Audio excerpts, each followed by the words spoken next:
Setelah sebelumnya kita membahas tentang teori belajar behavioristik, sekarang kita akan mengkaji tentang teori belajar kognitif. Teori belajar kognitif tentu berbeda dengan teori belajar behavioristik. Teori belajar kognitif lebih mementingkan proses belajar daripada hasil belajarnya. Para penganut aliran kognitif mengatakan bahwa belajar tidak sekedar melibatkan hubungan antara stimulus dan respon. Jika teori belajar behavioristik mempelajari proses belajar sebagai hubungan stimulus-respon, teori belajar kognitif merupakan suatu bentuk teori belajar yang sering disebut sebagai model perseptual. Teori belajar kognitif memandang bahwa tingkah laku seseorang ditentukan oleh persepsi serta pemahamannya tentang situasi yang berhubungan dengan tujuan belajarnya. Belajar merupakan perubahan persepsi dan pemahaman yang tidak selalu dapat terlihat sebagai tingkah laku yang nampak. Menurut teori kognitif, ilmu pengetahuan dibangun dalam diri seseorang melalui proses interaksi yang berkesinambungan dengan lingkungan. Proses ini tidak terpisah-pisah, tapi melalui proses yang mengalir, bersambung, dan menyeluruh. Menurut psikologi kognitif, belajar dipandang sebagai usaha untuk mengerti sesuatu. Usaha itu dilakukan secara aktif oleh peserta didik. Keaktifan itu dapat berupa mencari pengalaman, mencari informasi, memecahkan masalah, mencermati lingkungan, mempraktekkan sesuatu untuk mencapai tujuan tertentu, dan lain sebagainya. Para psikologi kognitif berkeyakinan bahwa pengetahuan yang dimiliki sebelumnya sangat menentukan keberhasilan mempelajari informasi atau pengetahuan yang baru. Teori kognitif juga menekankan bahwa bagian-bagian dari suatu situasi saling berhubungan dengan seluruh konteks situasi tersebut. Memisah-misahkan atau membagi-bagi situasi atau materi pelajaran menjadi komponen-komponen yang kecil dan mempelajarinya secara terpisah-pisah akan kehilangan makna. Teori ini berpandangan bahwa belajar merupakan suatu proses internal yang mencakup ingatan, retesi, pengolahan informasi, emosi, dan aspek-aspek kejiwaan lainnya. Belajar merupakan aktivitas yang melibatkan proses berpikir yang sangat kompleks. Proses belajar terjadi antara lain mencakup pengaturan stimulus yang diterima dan menyesuaikannya dengan struktur kognitif yang sudah dimiliki dan terbentuk di dalam pikiran seseorang berdasarkan pemahaman dan pengalaman-pengalaman sebelumnya. Dalam praktek pembelajaran, teori kognitif antara lain tampak dalam rumusan-rumusan seperti tahap-tahap perkembangan yang ditemukan oleh Jean Piaget, Advanced Organizer oleh Ausubel, pemahaman konsep oleh Brunner, hierarki belajar oleh Gagne, web teaching oleh Norman, dan selain sebagainya.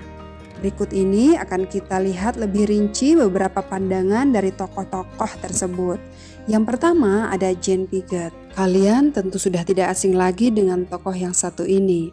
Pemikirannya banyak sekali mewarnai praktik pendidikan yang biasa kita laksanakan.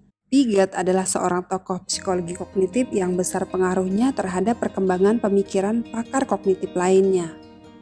Menurutnya, perkembangan kognitif merupakan suatu proses genetik, yaitu suatu proses yang didasarkan atas mekanisme biologis perkembangan sistem saraf.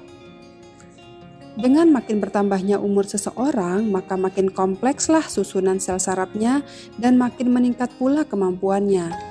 Ketika individu berkembang menuju kedewasaan akan mengalami adaptasi biologis dengan lingkungannya yang akan menyebabkan adanya perubahan-perubahan kualitatif di dalam struktur kognitifnya. Piaget tidak melihat perkembangan kognitif sebagai sesuatu yang dapat didefinisikan secara kuantitatif. Ia menyimpulkan bahwa daya pikir atau kekuatan mental anak yang berbeda usia akan berbeda pula secara kualitatif. Menurutnya pula, proses belajar terdiri dari 3 tahap, yakni asimilasi, akomodasi, dan ekuilibrasi atau penyeimbangan. Asimilasi adalah proses pengintegrasian informasi baru ke struktur kognitif yang sudah ada. Akomodasi adalah proses penyesuaian struktur kognitif ke dalam situasi yang baru, sedangkan ekuilibrasi adalah penyesuaian kesinambungan antara asimilasi dan akomodasi. Pada umumnya, apabila seseorang memperoleh kecakapan intelektual, maka akan berhubungan dengan proses mencari keseimbangan antara apa yang mereka rasakan dan mereka ketahui pada satu sisi dengan apa yang mereka lihat suatu fenomena baru sebagai pengalaman atau persoalan. Bila seseorang dalam kondisi sekarang dapat mengatasi situasi baru, keseimbangan mereka tidak akan terganggu. Jika tidak, ia harus melakukan adaptasi dengan lingkungannya. Asimilasi dan akomodasi akan terjadi apabila seseorang mengalami konflik kognitif atau suatu ketidakseimbangan antara apa yang telah diketahui dengan apa yang dilihat atau dialaminya sekarang. Proses ini akan mempengaruhi struktur kognitif. Untuk lebih jelasnya, coba kalian perhatikan contoh berikut ini. Dalam pembelajaran matematika, seorang anak jika sudah memahami prinsip pengurangan, maka ketika mempelajari prinsip pembagian, akan terjadi proses pengintegrasian antara prinsip pengurangan yang sudah dikuasainya dengan prinsip pembagian atau informasi baru. Inilah yang disebut proses asimilasi. Jika anak tersebut diberikan soal-soal pembagian, maka situasi ini disebut akomodasi. Artinya, anak tersebut sudah dapat mengaplikasikan atau memakai prinsip-prinsip pembagian dalam situasi yang baru dan spesifik. Agar seseorang dapat terus mengembangkan dan menambah pengetahuannya sekaligus menjaga stabilitas mental dalam dirinya, maka diperlukan proses penyeimbangan atau ekuilibrasi. Tanpa proses ekuilibrasi, perkembangan kognitif seseorang akan mengalami gangguan dan tidak teratur. Hal ini misalnya tampak pada caranya berbicara yang tidak runut, berbelit-belit, terputus-putus, tidak logis, dan lain sebagainya. Adaptasi ini akan terjadi jika telah terdapat keseimbangan di dalam struktur kognitif. Seperti yang telah dijelaskan sebelumnya, proses asimilasi dan akomodasi mempengaruhi struktur kognitif. Perubahan struktur kognitif merupakan fungsi dari pengalaman dan kedewasaan anak terjadi melalui tahap-tahap perkembangan tertentu. Menurut Piaget, proses belajar seseorang akan mengikuti pola-pola dan tahap-tahap perkembangan sesuai dengan umurnya. Pola dan tahap-tahap ini bersifat hierarkis, artinya harus dilalui berdasarkan urutan tertentu dan seseorang tidak dapat belajar sesuatu yang berada di luar tahap kognitifnya. Piaget membagi tahapan-tahapan perkembangan kognitif ini menjadi 4, yaitu tahap sensori motor umur 0-2 tahun, tahap praoperasional 2-7 atau 8 tahun, tahap operasional konkret, dan tahap operasional formal. Untuk lebih lengkapnya kita bisa lihat di skema berikut ini. Bagaimana implikasi teori kognitif ini sendiri dalam kegiatan pembelajaran?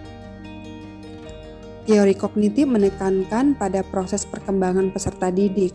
Meskipun proses perkembangan peserta didik mengikuti urutan yang sama, namun kecepatan dan pertumbuhan dalam proses perkembangan itu berbeda. Dalam proses pembelajaran, perbedaan kecepatan perkembangan mempengaruhi kecepatan belajar peserta didik. Oleh sebab itu, interaksi dalam bentuk diskusi tidak dapat dihindarkan. Pertukaran gagasan menjadi tanda bagi perkembangan penalaran peserta didik. Perlu disadari bahwa penalaran bukanlah sesuatu yang dapat diajarkan secara langsung, namun perkembangannya dapat disimulasikan. Hakikat belajar menurut teori kognitif dijelaskan sebagai suatu aktivitas belajar yang berkaitan dengan penataan informasi, reorganisasi perseptual, dan proses internal.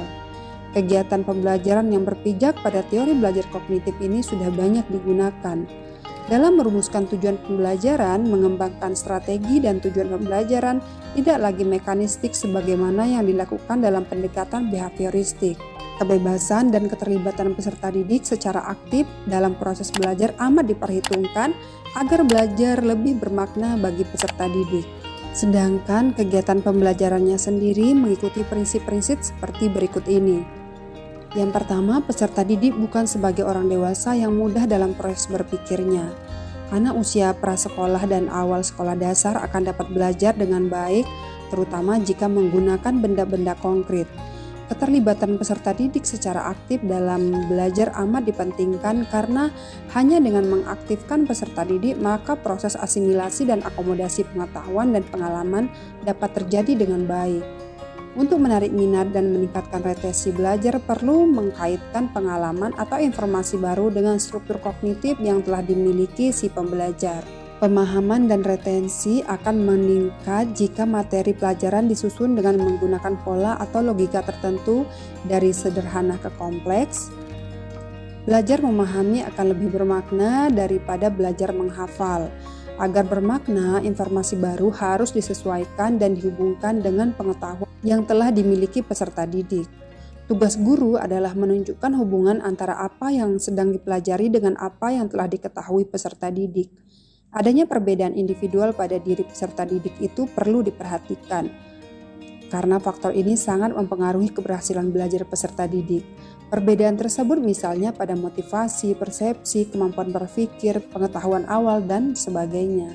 Demikian tadi pembahasan mengenai teori belajar kognitif dan implikasinya dalam kegiatan pembelajaran. Sampai jumpa di video selanjutnya. Saya Fitriani, terima kasih.